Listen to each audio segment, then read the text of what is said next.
La vida no consiste en ser un ganador o un perdedor, sino en ser uno mismo y dar lo mejor. Hoy estará con nosotros la doctora Marian Rojas Estapé con un nuevo podcast.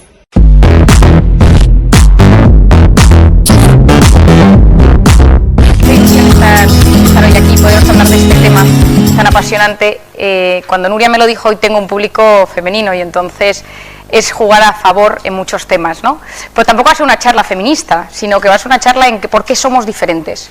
Por qué somos diferentes y por qué somos complementarios, y el rol de la depresión, que sí que es más frecuente en la mujer que en el hombre, estamos hablando de cifras de 2 o 3 veces más frecuente, las causas y qué está pasando en el siglo XXI para que esto se vea cada vez más.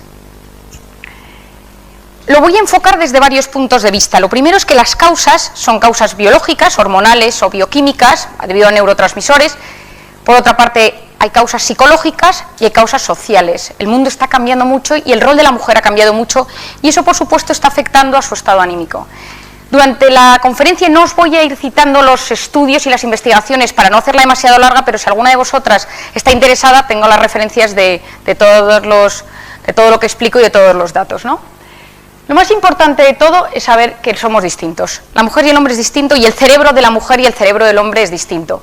Cualquiera de vosotras que está casado, o que tiene hijos, o padre o madre, observa que hay una diferencia. Os diría que la mujer y el hombre tenemos dos hemisferios, el hemisferio derecho y el hemisferio izquierdo. El hemisferio izquierdo es el analítico y el derecho es el de la integración, el de la memoria, el de las emociones. El hombre tiene el hemisferio izquierdo muy desarrollado y la mujer el hemisferio derecho muy desarrollado.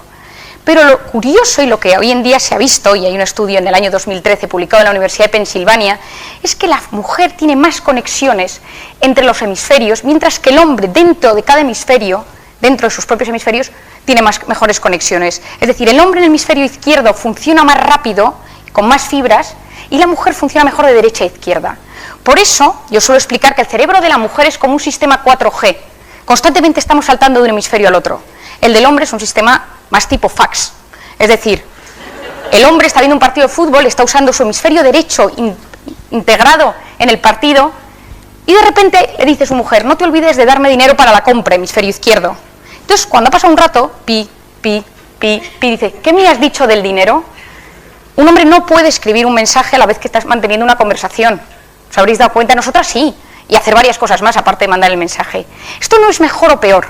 El hombre se concentra mejor en una tarea y es capaz de estar en una sola tarea y enfocarse y planificar una acción mejor que una mujer porque se dispersa. El cerebro de la mujer se dispersa mucho más. El hombre, el 90% de los hombres, tiene la gran suerte de tener un cuarto en blanco en su cerebro, en el que se mete de vez en cuando y no piensa en nada. La mujer no. Cuando uno le dice a un hombre, ¿en qué piensas? Nada. No, pero no puede ser. ¿Nada?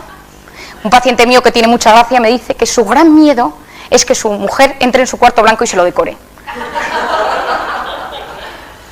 Cuando nosotros vemos cómo son los hombres y las mujeres, lo primero que tenemos que saber es que el hombre valora el objetivo. Las guerras empiezan los hombres, no las mujeres. Porque la mujer pensaría, y esto es hemisferio derecho, en el proceso. ¿Qué voy a hacer? ¿Cómo lo voy a hacer? ¿Por qué lo voy a hacer? ¿Dónde lo voy a hacer? Y entonces no lo hace. Muchas veces no lo hace o lo pospone o tarda mucho más en hacerlo. El hombre actúa, ejecuta, empieza guerras. Por otra parte, el hombre y la mujer se distinguen en que el hombre separa, ordena, la mujer une. ¿Quién junta las comidas de los domingos? ¿Quién se encarga de llamar, de reunir? El hombre no es el que manda los mensajes para que toda la familia se vea. Incluso organizamos las vidas de la familia política muchas veces sin querer. El hombre se enfoca en puntos, la mujer une, reúne. Os voy a contar una anécdota que me pasó hace 1 año y medio. Estaba yo en barco por Oriente Medio con mi familia y uno de los días en el barco hubo una conferencia y el hombre que impartió la conferencia se presentó como un ex miembro de la CIA. Y él dijo, pues yo trabajé en la CIA y ahora me he jubilado y me dedico a viajar por el mundo dando conferencias. Y su mujer, que también había trabajado en la CIA, estaba en primera fila en la conferencia en el barco, pues y cada día hablaba de algo. Un día habló de Irak, otro día explicó Irán, Afganistán, Siria, Arabia Saudí. Y el último día dijo, mañana, como conferencia de clausura, voy a hablar de cómo encontramos a Bin Laden. Bueno, al día siguiente no cabía un alma en el salón de actos del barco, estaban los camareros, los bailarinas, o sea, estaba todo el mundo escuchando, ¿no? Entonces os voy a contar cómo encontraron a Bin Laden. Explicó que cuando ocurrieron las Torres Gemelas, hubo un grupo dentro de la CIA que solo se dedicaba a buscar a Bin Laden. a los 6 meses o al poco tiempo, se encontró, se buscó, se fue a por él, pero él se había escapado. Y se tardó 10 años más en encontrarle. ¿Qué pasó en esos 10 años? ¿Por qué se tardó 10 años en encontrar? Bueno, pues había un grupo de hombres, esto es lo que él contó, un grupo de hombres que buscaban y tenían muchísimos datos, y al cabo de un tiempo, una mujer, él contó, se ofreció a trabajar en ese grupo, y él dijo que no se metían mujeres en el grupo, que ya estaba el grupo hecho y tal. Pero insistió tanto que le metieron. Y entonces le hice una presentación de todo lo que sabían, pues este dato aquí, esto aquí y tal. Y al terminar, esta mujer dijo, Bin Laden está aquí. Los otros le miraron, perdón, porque si esto es tal, esto es tal, esto se ha dicho que tal. Entonces hizo una conexión de todos los puntos y puso una cruz. Y allí se encontró a Bin Laden. Y él explicaba, yo ahí entendí cómo funciona el cerebro de la mujer. La mujer, todo son conexiones, todo supone, todo ve cosas más allá. El hombre ve puntos, es muy monofocal y ve el punto mejor que nosotras, mucho mejor. Pero la mujer se dispersa y puede llegar a encontrar cosas que el ojo del hombre no ve. Hay que saber también nosotros cómo resolvemos nuestros conflictos. Muchas veces nosotros al principio nos quedamos calladas porque estamos intentando que sepan qué nos está pasando. Pero hay una cosa todavía más importante. Cuando un hombre está mal, se aísla. Y la mujer va y le dice, ¿qué te pasa? Dime, ¿qué te pasa? Cuéntamelo. Y el hombre no quiere hablar, se calla. Entonces, cuando la mujer está mal, el hombre piensa, claro, mi mujer necesita su espacio, como yo cuando estoy mal. Y la mujer no, la mujer necesita hablar, y hablar, y hablar, y contarlo, porque la mujer resuelve esos conflictos cuando ya se ha abierto la puerta, hablando. Y muchas veces el hombre lo único que tiene que hacer es escuchar. No decir, bueno, yo opino que podría, no, escuchar. Esto muchas veces en las terapias de pareja, cuando la gente viene, es un desconocimiento de cómo funcionamos los hombres y las mujeres. Los hombres se frustran hoy en día, especialmente, y las depresiones del hombre tienen mucho que ver con los temas profesionales. La mujer, que se ponen tristes, suele tener más con los temas afectivos. ¿Qué es lo que tenemos que pensar? Que cuando la mujer quiere algo, necesita sentirse querida. Si la mujer no se siente querida, la mujer se siente abandonada, la mujer se deprime, porque en ella el afecto es lo más importante. El hombre se tiene que sentir necesario. Por eso en un mundo en el cual las mujeres ahora ya cada vez trabajan más y están en el ámbito profesional, es fundamental que ellas sepan también poner al hombre en su lugar y tenerle en su lugar, porque si el hombre deja de sentirse necesario, se vacía. Durante la crisis empecé a ver muchos más hombres que mujeres en mi consulta, que eran hombres que se quedaban en el paro y que si sus mujeres encima trabajaban, en vez de ser una alegría era una humillación, porque el hombre se siente bien cuando se siente necesario. ¿Qué hipótesis tenemos a nivel biológico? Sabemos que el hombre, la mujer, y aquí ya me enfoco más en la mujer, tiene un sistema que a partir de la pubertad hay una revolución hormonal y produce un aumento de estrógenos y progesterona. El estrógeno, que aumenta en la pubertad a partir de los 11, 13 años, está elevado durante todo ese tiempo hasta la menopausia. En toda esa etapa, que es la etapa fértil de la mujer es mucho más vulnerable a sufrir una depresión que el hombre. Hasta los 11, 13 años, las cifras hoy en día que se manejan de depresión infantil en los niños son las mismas entre el hombre y la mujer, entre el niño y la niña. Pero a partir de los 13, 14 años se disparan las cifras en la adolescencia. Luego hablaré específicamente del síndrome de tensión premenstrual, en el embarazo, en la lactancia, el posparto, la menopausia, etcétera. Pero tiene mucho que ver con el estrógeno. El estrógeno, vosotros sabéis que la serotonina es la hormona encargada de la felicidad, del bienestar, del apetito, incluso del dolor. La serotonina se afecta con el tema de la subida y bajada de estrógenos. Son dos hormonas que están íntimamente ligadas. El famoso Prozac, fluoxetina, es un inhibidor de la recaptación de serotonina y que es básico para el estado anímico. Y los estrógenos en la mujer, en esos momentos de fluctuación, alteran los niveles de serotonina. Tenemos una hipótesis psicológica que esta me quiero detener un poco más. Ha cambiado la sociedad. Nosotros, cuando estamos preocupados por algo, segregamos una hormona en nuestro organismo que se llama el cortisol. El cortisol es la hormona del estrés y de la supervivencia. Es decir, que si ahora viene una persona de seguridad y dice fuego, gracias al cortisol salimos corriendo. Pero si nosotros volvemos y nos dicen ha sido una falsa alarma, no ha habido fuego, nosotros nos volvemos a sentar aquí dentro de 15 minutos, tras haber salido corriendo y haber vuelto a entrar, y ninguna se encuentra como ahora. Estamos alteradas internamente, y eso que no ha pasado nada, no ha habido fuego. Pero el cuerpo, el organismo, tanto la mente como el cuerpo lo ha vivido como si hubiera un fuego. Imaginaos que volvéis aquí dentro de un mes, estáis en la siguiente charla y alguien dice, huele a fuego. Y vuelve a rememorar lo que pasó la vez pasada. El organismo, solo con sentir eso que está pasando, vuelve a sufrir el mismo pico de cortisol que si hubiese un incendio.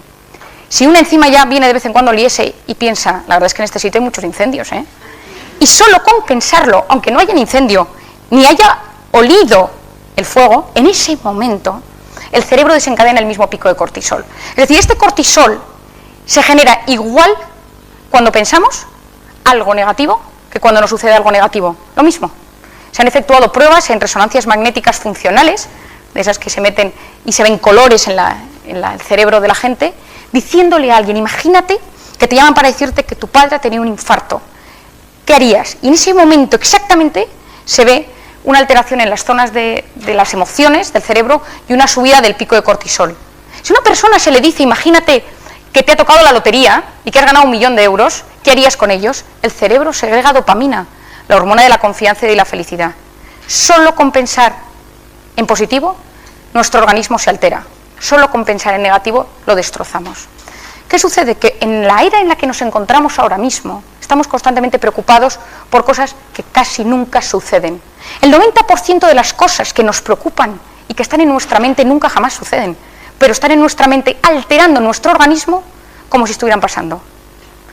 El cortisol, cuando está elevado de manera crónica, es la hormona del estrés, produce una toxicidad, una inflamación en el organismo a 2 niveles, al físico y al psicológico. A nivel físico, la inflamación es todo lo que termina en itis, pues artritis, gastritis, amigdalitis, es decir, bajadas de defensa donde los bichos que hay, y tenemos infecciones de repetición, el catarro tonto del verano cuando uno de repente termina empieza las vacaciones y tiene un catarro que no entiende por qué es, no son los aires acondicionados, es decir, el cortisol y el estrés crónico en el momento de la bajada produce unas alteraciones físicas, la fibromialgia, colon irritable, algunos tipos de cáncer ya se están relacionando con esto.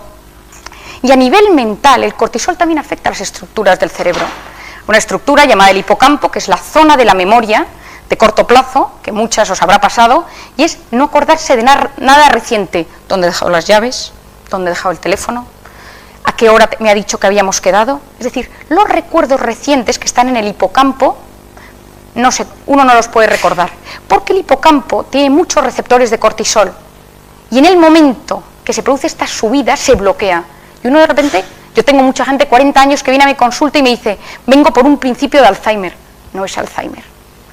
Esos casos de cortisol extremo, de estrés crónico, llegan a zonas, a la amígdala cerebral, que es la zona de la depresión, y a otras zonas del cerebro dedicadas a la depresión, y unas grandes depresiones hoy en día son sensaciones y momentos de estrés crónico que agotan el organismo y nos llevan a estar tristes.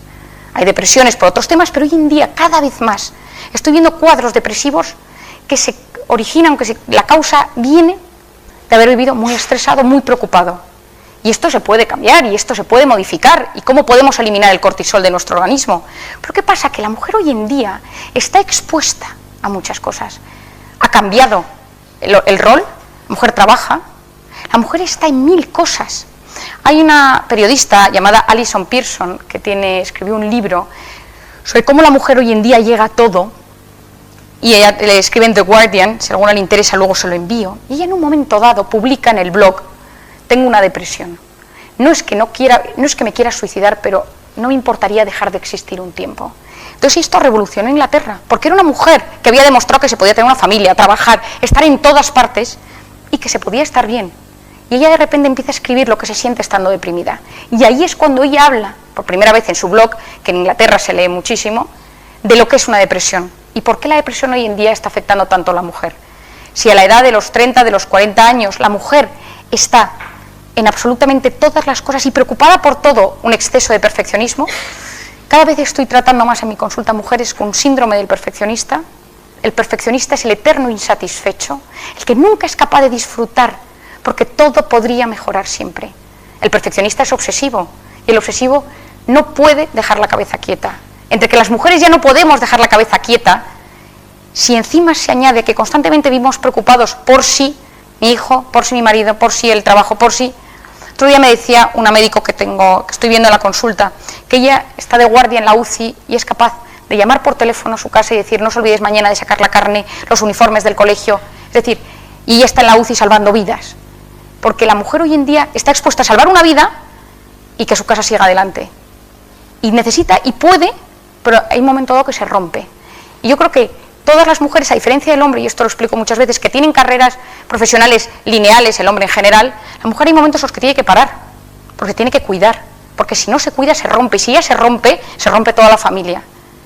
Y como cuando pensaba en las causas y cómo lo quería transmitir, y no quería que fuera una conferencia puramente científica, de hablaros de la serotonina y de cómo el estrógeno y la serotonina están relacionadas, pensaba en esto, ¿no?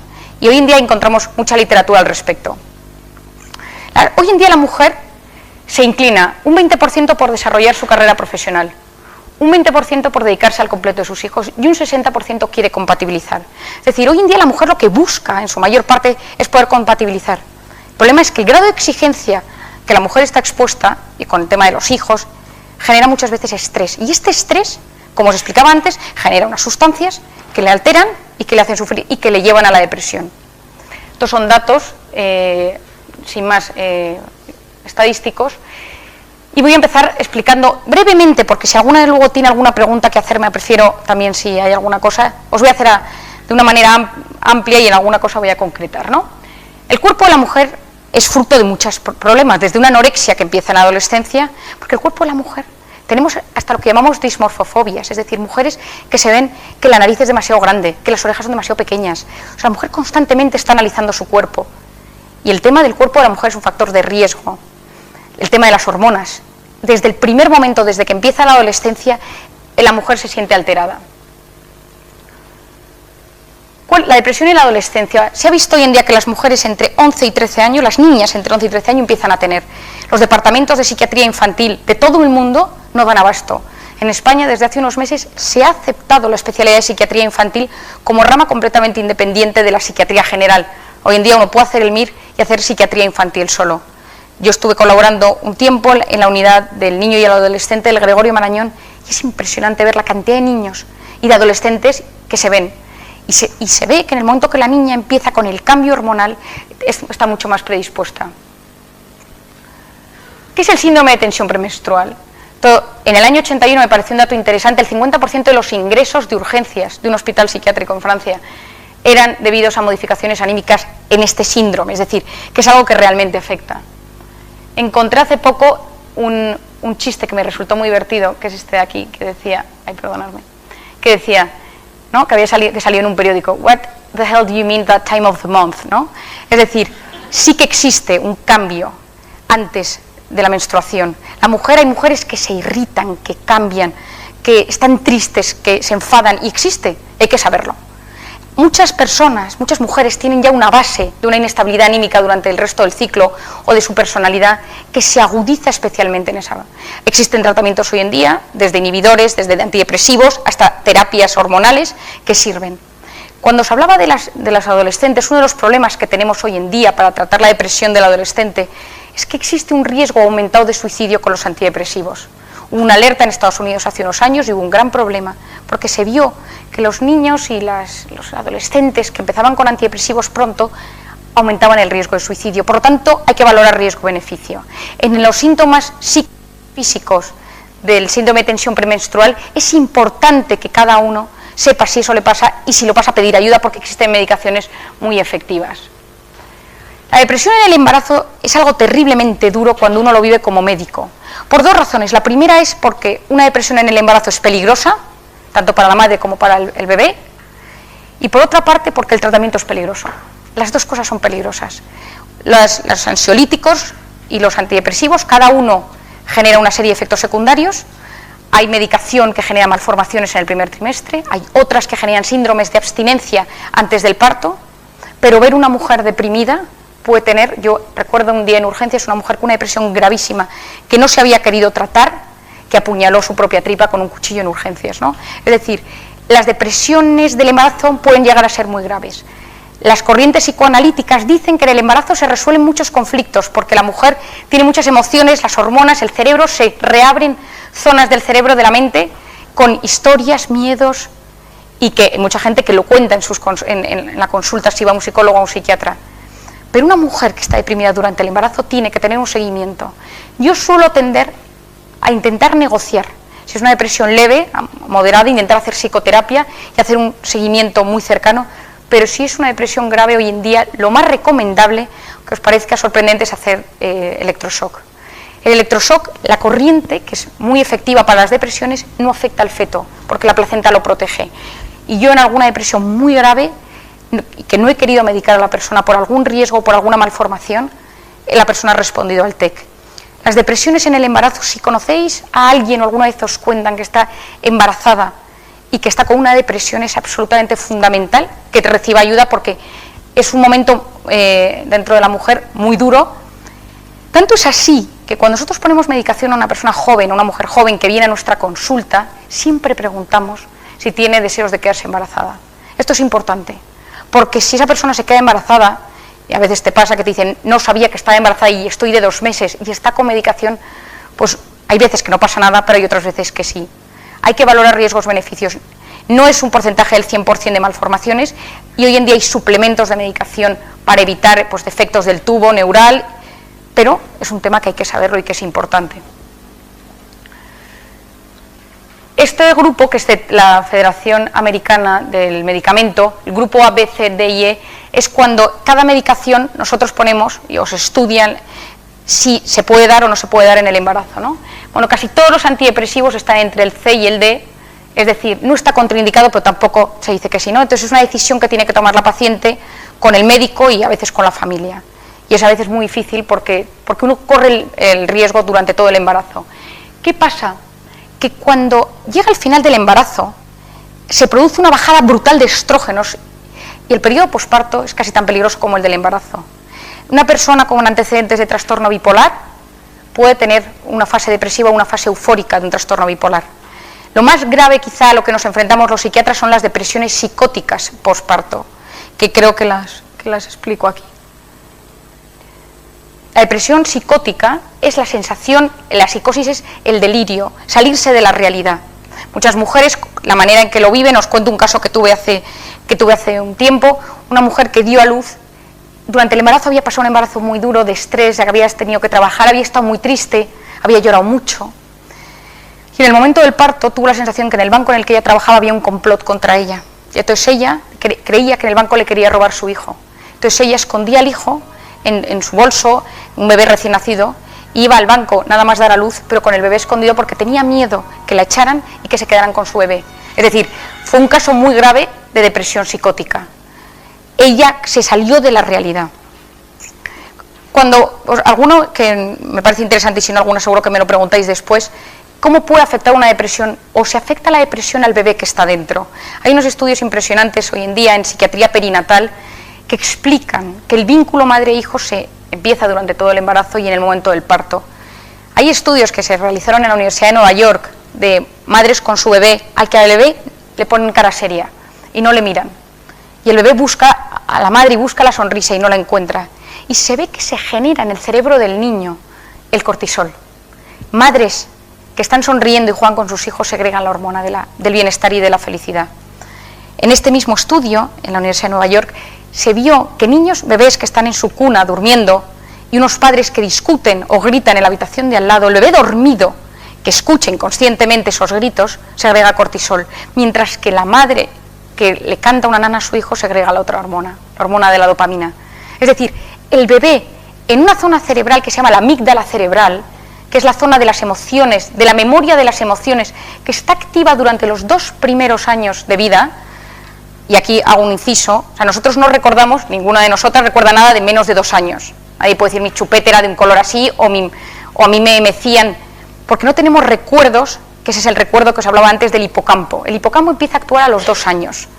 Entonces muchas veces se ha pensado que no teníamos memoria, que los 2 primeros años da igual lo que te pase porque no hay memoria en el cerebro. Cada vez se sabe más que hay una estructura que es la amígdala cerebral, que es la que recoge las emociones. Es la zona de la memoria de las emociones y según cómo te quieren, segregas una serie de sustancias y luego las lanzas al resto del organismo. La gente que ha sufrido, pues, y esto hay unos estudios interesantísimos, en Nueva Zelanda, en niños adoptados, ¿cómo se ve? Que según la edad de adopción, los 2 meses, los 4, los 6, los 2 años, los 4, se ve un cambio de comportamiento completamente distinto. El vínculo es distinto, porque hay unas hormonas, que es la hormona del vínculo, la oxitocina, que hoy en día está muy de moda, que se pone de manifiesto al principio. En África se estudió esta hormona porque se vio que las mujeres que daban a luz a niños desnutridos, pequeños, bajos de peso, prematuros, cuya madre lo abrazaba, le daba el pecho, el niño sobrevivía, porque la hormona de la oxitocina, la hormona del vínculo. Bueno, pues en las mujeres que tienen una depresión en el embarazo o una depresión posparto, la hormona de la oxitocina se anula, es decir, se rompe el vínculo. Y eso a largo plazo se ha visto hasta que está relacionado con tipos de trastornos de personalidad, trastornos del vínculo a nivel con otras personas. Yo hice un curso sobre este tema y me impresionó que hoy en día, según cómo son los comportamientos de padres con hijos, uno puede saber cómo fue la infancia de alguien. Yo trabajé con una psiquiatra que esto lo detectaba porque se había formado en esto, ¿no? Es decir, los primeros meses en la vida de un bebé son básicos para el futuro desarrollo. Por lo tanto, si estamos hablando de que una mujer da a luz y que da luz con una depresión y es incapaz de interactuar con su hijo, porque está deprimida, porque le da igual que viva o que el niño, en ese momento el bebé lo percibe. Hoy en día hasta se ha hablado de la anorexia del lactante, que son bebés que no quieren comer, y se ha visto que la anorexia del lactante hay que tratar a la madre, y que cuando la madre está mejor el niño vuelve a comer. Es decir, es importante, parece muchas veces que esto que se contaba antiguamente, hoy en día cada vez más está volviendo. Por eso la importancia de que tras el parto darle el bebé lo antes a la madre, sin hacer cosas raras, pero es cierto que las separaciones en los primeros meses de vida o las depresiones en los primeros meses de vida afectan negativamente al niño. La menopausia, ¿no? La menopausia es un momento difícil para la mujer, pero porque ya no solo a nivel bioquímico, sino a nivel psicológico, porque es una ruptura con muchas cosas y es una despedida de otras. Antiguamente se decía que la mujer se despedía de poder volver a tener más hijos, pero entra uno en una nueva etapa, con unos cambios físicos, los sofocos, los vértigos, los mareos, que a uno le recuerdan constantemente que está cambiando. La mujer en muchas ocasiones, en esa parte de la menopausia, se altera. Hoy en día hay tratamiento de hormona sustitutiva, de estrógenos, que se dan en muchos casos. Ahora otros médicos deciden mejor dar algún tipo de antidepresivo para paliar estos momentos. Es importante que cada persona se conozca y sepa que en diferentes etapas puede no haber nada externo, sino bioquímicamente interno que le esté alterando.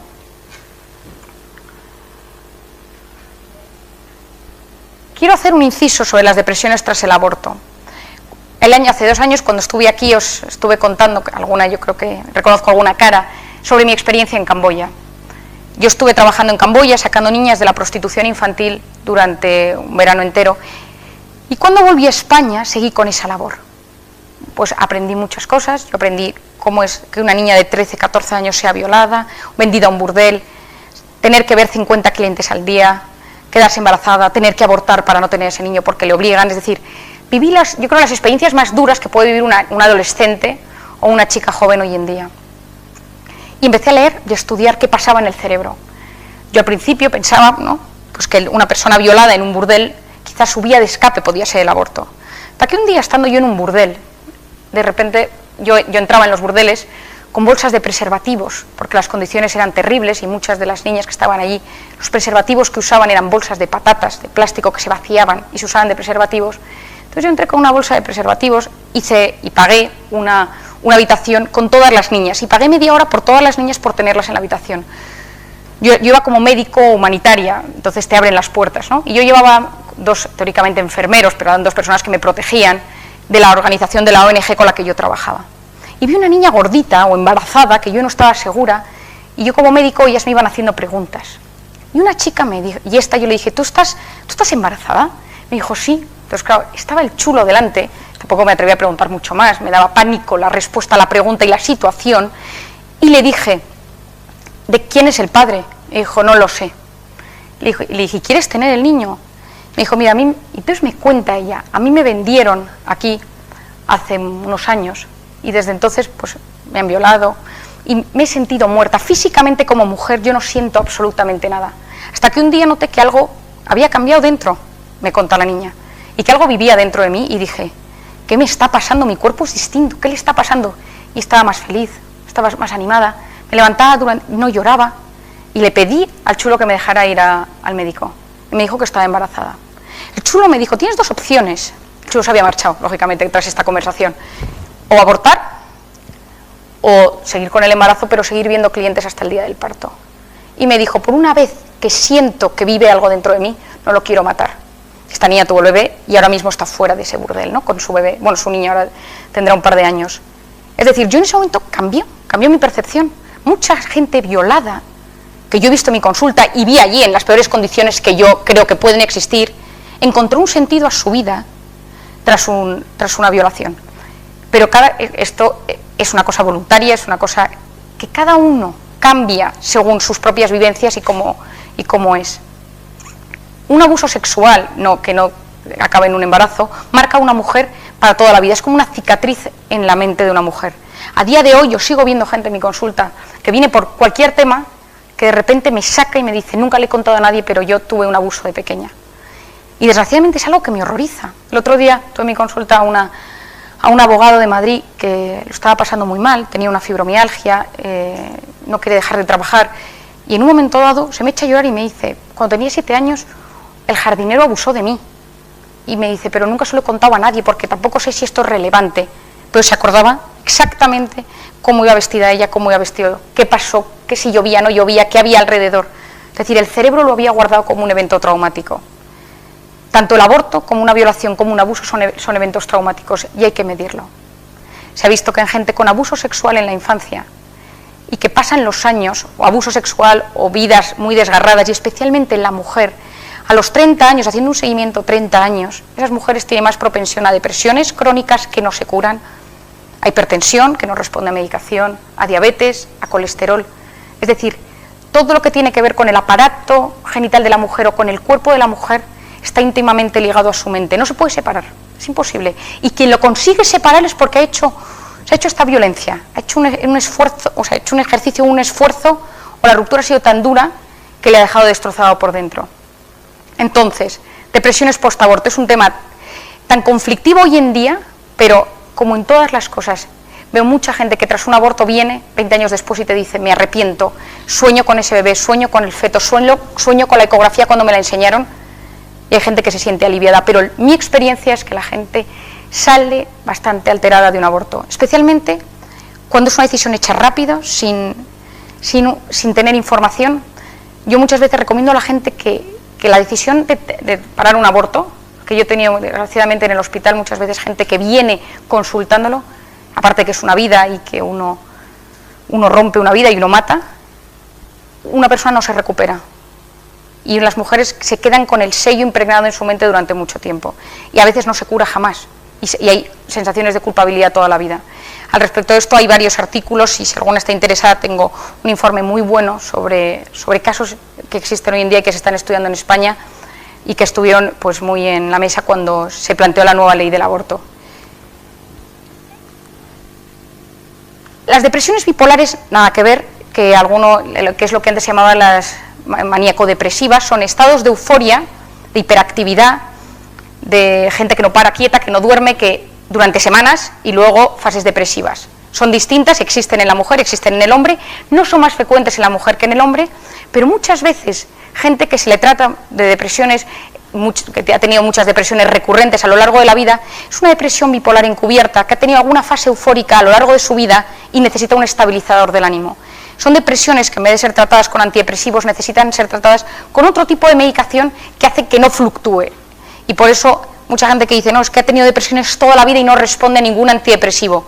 Habría que preguntarse, ¿no? Quizás sea bipolar, puede ser unipolar o bipolar, y eso lo que necesita es un estabilizador del ánimo.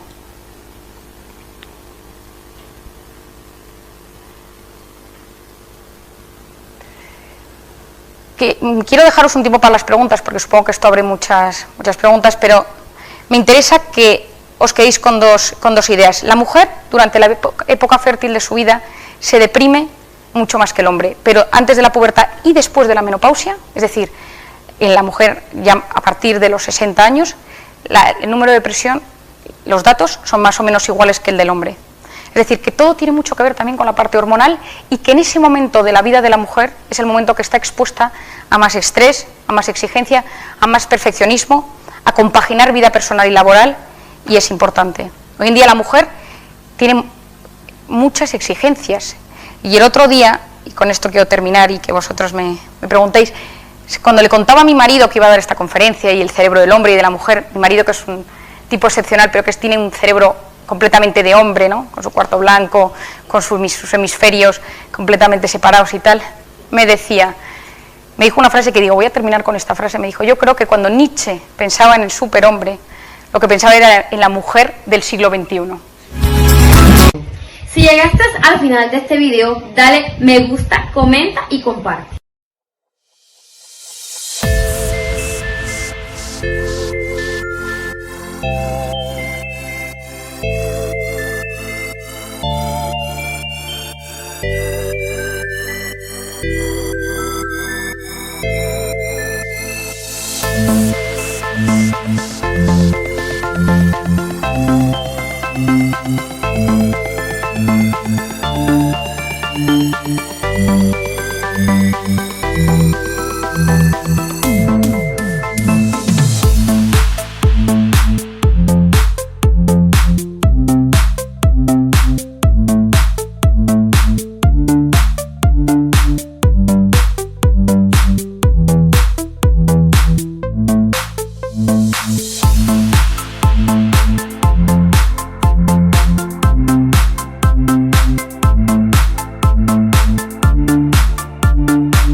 Thank you.